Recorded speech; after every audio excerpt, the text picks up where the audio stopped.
Hello and welcome to another segment of What's Going On with Colin Jobe, right here on REMICTV.com. We have a really interesting show for you tonight. Our guest is going to be Frank Corbin. Frank's a real estate mentor, and Frank's going to get right into it and tell us all about why we should get involved in real estate and the benefits of getting involved in real estate. So we'll be back in a few minutes to discuss real estate mentorship with my guest, Frank Corbin.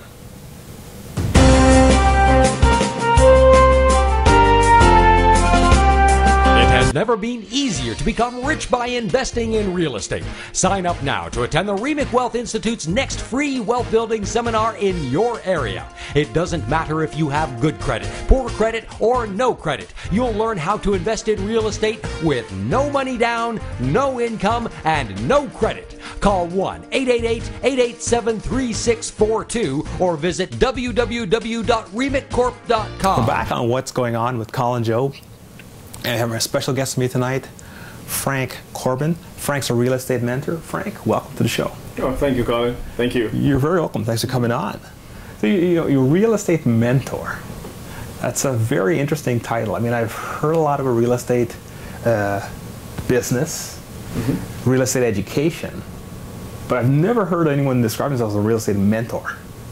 Can you explain to us what that is? Sure. Well, it's pretty simple. Just like everything else, people need mentorship. And for instance, you have a financial advisor, he's your financial mentor. You have a life coach, he's your, or a life mentor you through your life. Just like real estate, people need guidance, someone who's going to walk them through the process towards success. Okay, so the average person who's going to, and what's the profile of the average person who would seek out a real estate mentor? Someone who wants to continue their education, someone who wants to build a portfolio, someone who actually truly believes that real estate is a vehicle that they're going to use to create success. Interesting, interesting. And people always talk about real estate, people always talk about stocks. Is real estate still the big deal that people say it is? Absolutely. Real estate is still the #1 vehicle the average person can put some money in and wait a few years down the road and create a fortune out of it. Really? With minimum or little risk. When you say average person, what kind of person are we talking about here? The average Joe Blow going to 9 to 5 making 40 grand a year. Are you saying is that person, like what's your definition of an average person? Well, anyone that falls in the category of the masses in sense of income, expense, and liabilities. Okay? If you fall in that category, then to me, you're an average person. Because you fall among many. So unless you're extremely rich or extremely poor, then you're average. So if you fit that category, you can easily start buying 1 property, 2 property, and then start building a portfolio from there on. Really? But people, when you think of real estate, you always think of a person needing a lot of money. Because most people, they're stuck at the capital phase. Oh, I need a lot of capital, so I don't have that, so why am I even thinking about investing in real estate? Well, the capital becomes a hindrance when there's lack of education.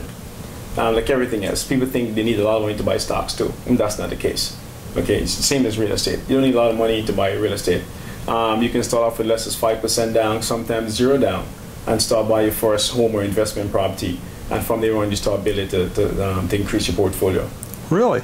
Because I thought the rules were changed here in Ontario, that you need, for #1, you need 20% down, and #2, that you have to have great credit, and like I said before, lots of money to get moving. Well, we at REMIC Wealth Institute, what we teach people is how they can buy real estate using 3 of the most dynamic strategy that I've created is no money down, no income, no credit. So everything they teach you conventionally to invest in real estate or to buy your first home investment property, teach you the opposite. Really? Yeah, absolutely. We have programs like lease options, like assignments that you can use. You don't need no money to do that. So you don't need no credit. Okay, wait a minute. Wait a minute. Okay. No money, no credit. Okay, yes. So I'm coming along and I see a property that I think I like. Okay, and I decide, okay, I want to buy it. Someone's going to sell it to me, and they're not going to look at whether I have a job or are they going to look? Because normally when I hear people buying a property, talking about your credit rating, talking about do you have any money, what's your history, what's your financial history, and you're telling me, if I'm understanding you correctly, and you can correct me if I'm wrong, that doesn't matter. No, it doesn't matter, not at all. it's different ways of buying real estate. You can buy the conventional way, where you need the money down, you need good income, you need good credit. That's conventional. Or you can do it the unconventional way. Now, the thing with unconventional, you have so many other strategies. You can use sublease options, you can use lease option, you can use wholesaling lease option, you can do assignments, you can do wholesaling, you name it. You have so many other options towards acquiring real estate properties versus the conventional way. Well, Frank, if these techniques are so good, and I'm not doubting that they aren't good, why haven't I heard about them? Because shouldn't this be all over the news? Shouldn't I, why am I not aware of this? Well, it's out there, and only, of course, it's only exposed to people who seeking that education. Okay, if you're seeking real estate education, then you get access to that. There's no secret. These strategies are not didn't just got created. They've been in real estate history for the last how many years? So these are not your inventions? Absolutely not. They've been in real estate development or real estate history over the last 100, 200 years. If you check any extended real estate books or encyclopedia, you're going to see there's lots of everything I just mentioned is right in there. Really? Absolutely. You know what? Here in the GTA, when you think of buying a home, you're looking at minimum $300,000, right? Minimum, and sometimes more, right? And I talk to my friends down south, and they tell me about the prices in places like Florida: $50,000 for a home, $100,000, $70,000. Like you can't buy a Doc kennel here for that money, right? And so when you think of someone buying an investment property for $300,000, like how do they? Could you give me a quick example of an average person starting out sees a property? Because we know, as I said before, properties here are in high six figures. How does someone? What kind of creative strategies do you have to use in order to maneuver and get yourself in a property? Well, it's pretty simple. If the person has good credit, decent income, and they have a little bit of down payment, or sometimes no down payment, we can put them into the conventional way of buying a property, the first home or investment property. Okay. If they don't have those qualifications, we can put them into a lease options. Lease option work this way. You lease the property from the owner for a short time frame, over maybe 2 or 3 years, and then at that particular time, when your credit becomes better, you transfer the property into your name as a purchase. Oh, so you're actually leveraging. So basically, you're leasing it, but you're leveraging your leasing to buy the property. Absolutely. 2 or 3 years down the road, 4 or 5 years down the road. At the same time, while you're doing that, the property is accumulating equity. Okay, you can also be receiving positive cash flow from that property after all expenses monthly. So you're in a very good position as an investor towards acquiring your first home or investment property. Interesting. Interesting. Wow. Wow. Teach me more. You got to come to a Wealth Institute. Wealth Institute. Okay. Well, it's funny you said you talked about. You told me before you're starting a Millionaires Club, correct? Right. That's correct. And can you give us an example of what it's going to be all about, and why should someone come out? Well, the Millionaires Club is pretty simple. It's for individuals who wants to pool resources, who wants to pool funds and do joint venture projects and buy multi-million-dollar real estate projects. You won't be buying single-family homes or small investment properties here. You want to get involved in $1 million, $2 million, $3 million, up to $200 million projects.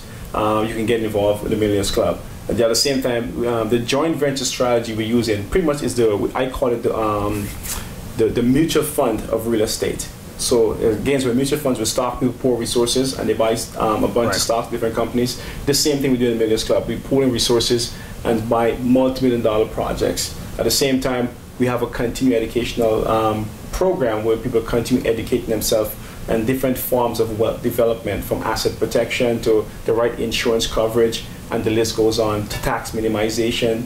And it just continue, of course, our slogan is building generational wealth. So anything to do in the wealth building industry, we can be doing at the Millionaires Club. Wow. So as long as you have a dream of becoming a millionaire, you need to join a club. Well, the Millionaires Club is just a title of the name of the club. It's not necessarily being a millionaire. It's more, for us, it's building generational wealth, which is beyond millions of dollars. Generational wealth goes on. It can be billions of dollars, it can be trillions of dollars. Again, whatever you build today, it should have to transfer to the next and third and fourth, 5 generations. So $1 million is a small part of the generational wealth process. Oh, okay. So I'm going to have to expand my thought process. Absolutely, it's beyond $1 million. $1 million is small in the scheme of things. Right. And why is generational wealth important? Because I think if our parents have done it for us, if they had built wealth, I probably wouldn't have to do it today. I'd be enjoying that wealth.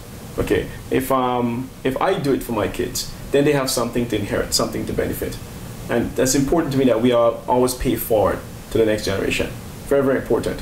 Otherwise, we stop growing as a human race. We stop growing. We end up doing the same thing over and over again. The same mistakes my parents make, I tend to want to make the same thing again because there's nothing there to put me in the stage to advance. So generational is very important to us because of that. Oh, okay. Because I talk to a lot of people, and they very rarely talk about wealth. They talk about having a good job, so to speak, right? And that's essentially where it starts and ends. Mm-hmm. And so you're saying go beyond that. Absolutely, go beyond that. Yeah, you have to go beyond that. A good job is good. I always tell my friends, a job is a good way to start, but it's a bad way to finish. Because you're never going to retire successfully working for someone else. Interesting. That's a very interesting approach. Because, like I said, most people are still, to them, in their minds, you have that job and you have that security. What about, in terms of building wealth, what about franchising? Franchising is great. The only problem with franchising, most of them are not very good.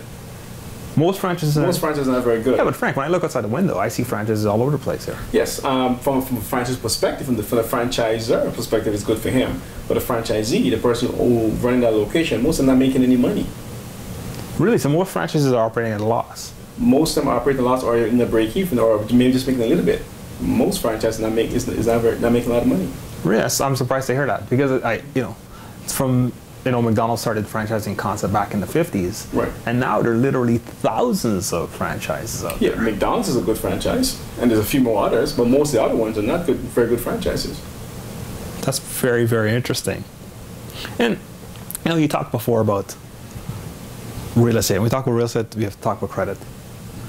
And you know what? I'm going to let you. We're going to take a quick break, and we'll come back and we'll talk all about credit. You can tell me how to improve your credit, how to get it better. And we'll be right back, right here on REMIC TV. And tonight's show is What's Going On. We'll be right back. Thank you.